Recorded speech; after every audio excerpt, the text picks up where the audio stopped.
Adan tinabukol at tour circuit ni Tuba Benguet. Mabayon nga ijaya da kadagiti turista tapno maguyugoy dagitoy. Bisitaan dagiti may pampanakal kan baro a destinasyon iti munisipalidad. Narugyan batan ti dry run iti tour circuit. Daytoy iti detalye. Naingat nga dang tisaysayang ka ti Tuba Tourism Office para iti panagduras iti tourism industry iti munisipalidad.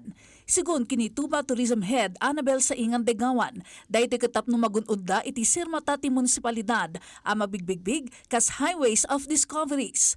Yes, we are doing our very best to promote the tourism industry in the municipality of Tuba. We need also to make our tourism industry known in the Philippines, not only in the Cordillera. Since one of the trust program or one of the vision of the municipality is Tuba to become an agri-ecotourism site in the Philippines. Kas gateway iti Baguio City ka northern part of Benguet, apakasarakan iti upat a major access roads a Marcos Highway, wenno Aspiras Palispis Highway, Cannon Road, Nagilian Road, kan asin nangalisan San Pascual Road, tarigagay da nga adu a turista ti agpasyar iti ili, sakbay nga agturong iti Baguio kan Cordillera. May isang adang iti panangbukol na iti tour circuit, no sa dino, impatumpaldan iti dry run ditoy. Since it is the gateway towards Baguio City and the northern part of Benguet, gusto rin namin na dadaan din mga tourist na titignan din nila kung ano yung magandang tourist spots din namin dito or tourism establishments in the municipality.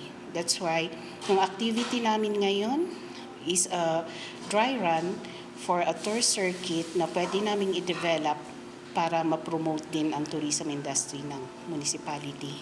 The first tour circuit kat na isang katmat iti poblasyon, kabinadang ti Tuba Agritourism and Rural Recreation Organization Winotaro, ken suporta iti Tuba LGU, anang organisati na sa OA grupo. This is a collaboration of the different stakeholders of Tuba.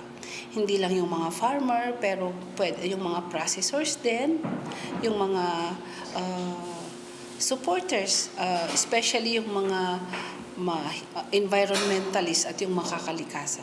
Ti poblasyon Tuba Tour Circuit iti Pebrero 20, pinasatan iti 30 nga individual, pakairamanan dagiti membro iti kabukbukal at tourist organization ket nang rugi iti Tuba Municipal Ground para iti orientation. Paturong iti Kissing Clouds Agricultural Tourism.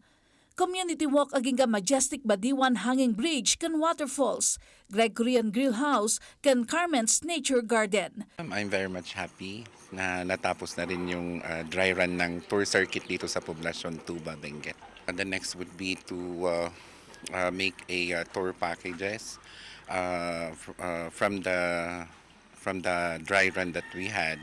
Ti may kadwa circuit tour ket maangay inton February 25 iti Barangay Taloy Sur ken Taloy Norte.